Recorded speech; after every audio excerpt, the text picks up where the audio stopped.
Point commun, l'émission, sur Radio RGB 99.2 et radio-rgb.net. Le temps fort, art et humanité. Pour cela, nous allons en parler tranquillement avec Maude Lucas, chargée des relations avec les publics à Point commun.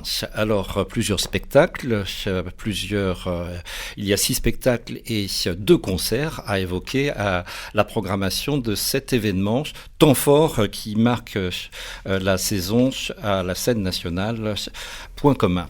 Commençons par Quasi, comment dit-on ? Quasi. Un spectacle qui sera présenté pour la première fois en France. C'est une création qui nous vient d'Iran. Quelques mots à propos de l'autrice et metteuse en scène. Effectivement, Azadeh Shamiri, donc, pour sa dernière création, elle part d'un matériau d'un film documentaire qui a été tourné dans un café de Téhéran et en farsi, les comédiens et comédiennes, ils nous livrent un aperçu de la vie en Iran d'aujourd'hui, dans un entremêlement d'histoires et de récits autobiographiques ou non. Et finalement, en se servant des fragments du film, elle arrive à nous donner un aperçu, par fragment également, de ce que c'est que vivre en Iran aujourd'hui. Alors, vivre en Iran, ça veut dire aussi une manière de dévoiler un peu ce que représente la force de la résistance. On est vraiment dans les propos de art-humanité et aussi peut-être souligner au travers de ce travail qu'un autre monde est possible, si j'ai bien compris. Oui. Nous avons Immaterial Descendance de Vénouri Pereira, chorégraphe et performeuse. Et là, elle interroge les transformations que nous traversons avec les rites du passage. Peut-on préciser de quoi s'agit-il ? Effectivement, c'est aussi sa dernière création. Vénouri Pereira, elle vient du Sri Lanka et c'est vrai qu'elle s'interroge dans son dernier spectacle sur ce que c'est que les rites de passage dans le sens de transformation d'un état social ou sexuel à un autre. Et dans ce spectacle-là, justement, ces transformations, elles viennent aussi questionner un petit peu cette idée d'identité et d'héritage. Qu'est-ce qu'on garde, qu'est-ce qu'on ne garde pas. Et concrètement, c'est aussi montré par le tissu.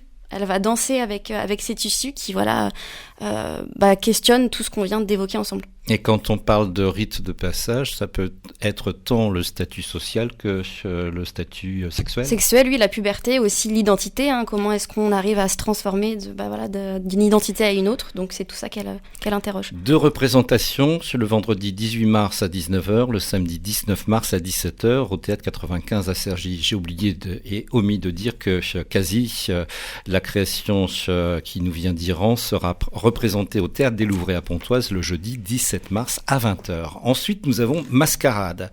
Alors là, on est à la rencontre d'une divinité africaine, c'est ça ?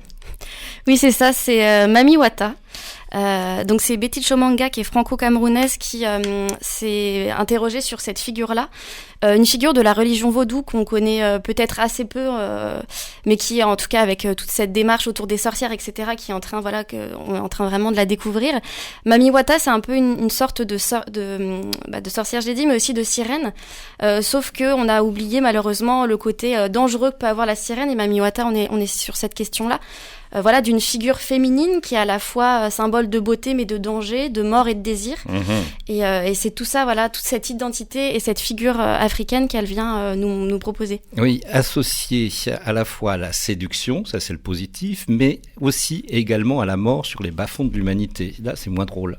C'est ça. Mi-gorgone, mi-sirène, si j'ai bien compris. 2 représentations pour découvrir le travail de Betty Chomanga, le vendredi 18 mars à 21h et le samedi 19 mars à 19h, cette fois-ci au Théâtre 95 à Cergy.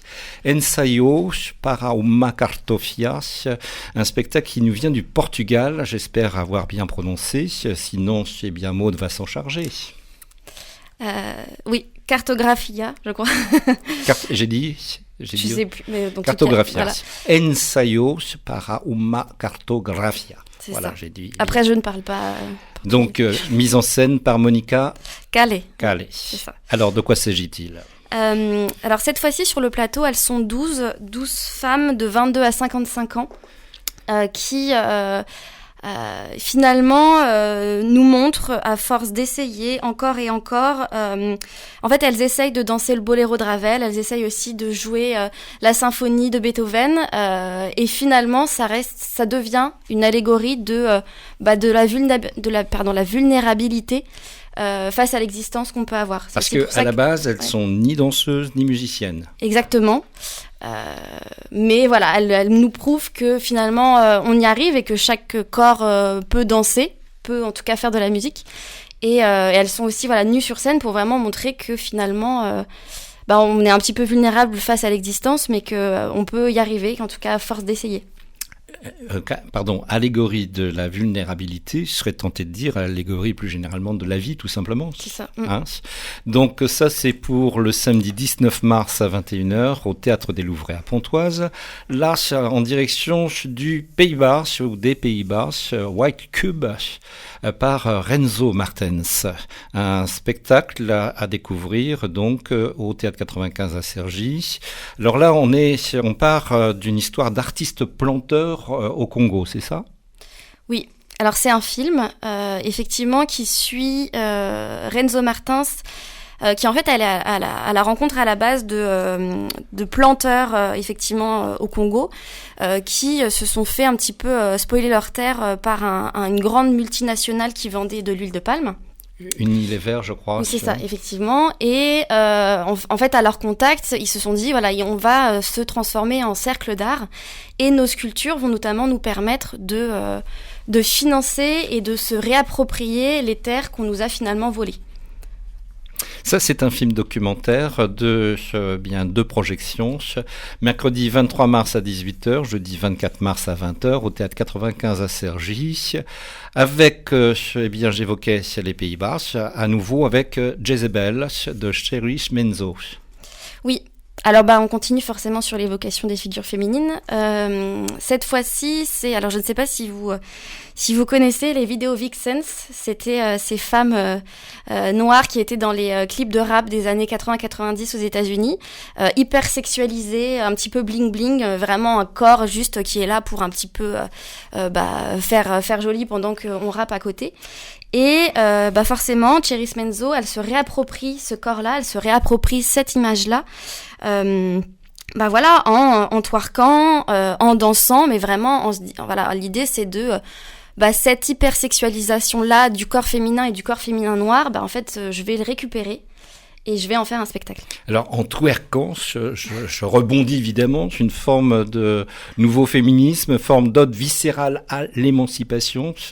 C'est l'occasion de twerker, si j'ai bien entendu. Oui, en tout cas, elle twerk, après, libre au public de twerker avec elle ensuite. Détournement de la Jézabel biblique, séductrice et symbole de luxure, donc à découvrir là à deux occasions. C'est un solo en danse, si j'ai bien aussi saisi la présentation.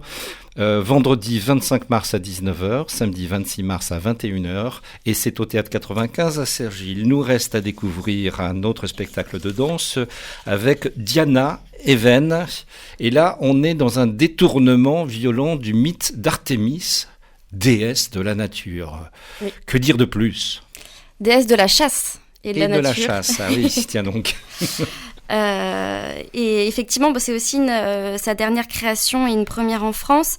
Effectivement, au début, on assiste à la mise à mort un petit peu symbolique d'Artémis par une flèche. Et en tout cas, tout le spectacle se propose des variations de cette déesse-là, avec des danseurs et des danseuses et aussi des chanteurs et chanteuses polyphoniques. Avec, on ne l'a pas précisé, c'est Kat Valastur, artiste qui nous vient de Grèce, oui. Qui nous présente pour la première fois en France ce spectacle. On finit par un superbe concert de Bonga, un chanteur et musicien iconique qu'on connaît depuis bien des années, qui est une figure de l'exil au moment de la lutte pour l'indépendance de l'Angola. C'est un artiste, je crois qu'il est aujourd'hui en France. Il me semble qu'il est exilé en France depuis bien des années. 400 chansons à son répertoire, 32 albums édités. Et la rage contre les inégalités ne l'a jamais quitté. Mais aujourd'hui, il transforme cette rage en douceur mélancolique, puissante et pleine d'émotions. Et quand on parle de l'exil, cette figure emblématique de l'exil qu'est Bonga résonne avec nos actualités du jour.